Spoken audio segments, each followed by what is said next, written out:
usurper of power and authority in the Senate, pinapag-holiday mo yung mga empleyado, ang mamahal ng mga sahod. Mahiya ka naman! O, di ba? Nagalit talaga ako kasi BBM, ikaw ba yan? Mahiya ka naman sa ginagawa mo dahil gusto mo lamang permisyuhin ang grupo ni Senate President Alan Cayetano at ni Blue Ribbon Committee Chair Pia Cayetano and Blue Ribbon Subcommittee Chair na si Senator Marcoleta. Gusto mo lang mamerwiso at dinadamay mo yung mga empleyado na wala namang kasalanang ginawa. Gusto mong sumunod sa utos mo, polpol. Oh, polpol ka talaga, Mr. Plastic Man.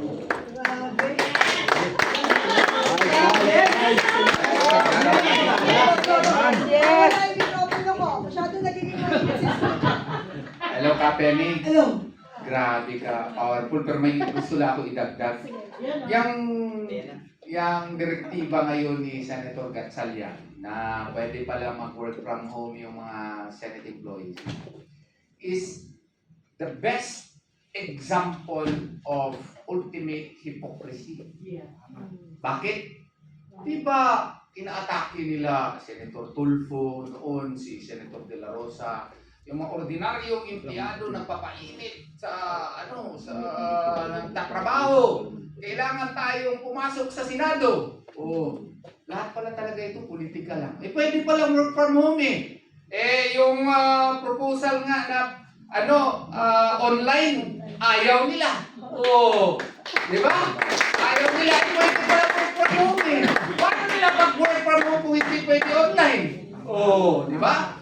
Alam naman natin ang sitwasyon ni Senator Bato, bakit ginaganyan ngayon? Wala nga kaso sa Pilipinas. The first rule is self-preservation. Bakit ayaw mo ipa-online? Ngayon pala, pwede pala. Work from home. Gaya-iya lang. Gaya-iya lang. Dagdag pa nito, Attorney Torion, Kaimet, Kapeni. Di ba ang House of Representatives allows their members to vote online. Pwede pa nga text, Viber. Tapos, itong mga senador, sa kanilang takot, ano mo yun? Nagpapagamit sila sa pulpul na Malacanang para lamang gawin na protektaan ang mga magnanakaw na iniimbestigahan ngayon. Sorry kasi ano po to live. Hindi ko po makakanto. Dapat meron na. Anyway, sometimes, alam mo, nakakashock talaga yung mga words. But all the time, lagi natin sinasabi sa mga kababayan natin, it's always the fears that will kill us. Yung truth talaga, yung talagang magtatanggal o mag-aalis ng tanikala sa atin para lumaya tayo sa mga ganitong mga klaseng tao na ginagawa tayong alipin sa sarili nating bansa. Diba? So it's time for us to wake up. It's a wake-up call for all of us. Harap-harapan na po tayong, sorry for the word, ikaw na nga lang, baka mamaya, natalang tao. Yun nga po.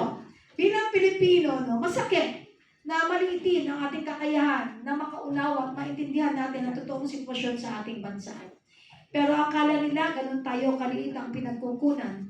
But, I believe sa saying na little knowledge is dangerous. Kaya nga, ang dami dyan, abogado, hindi naman pinakikinggan. Maraming hindi abogado, pilit nagpapaka-abogado, abogado. Diba? Hanggang sa dumating sila sa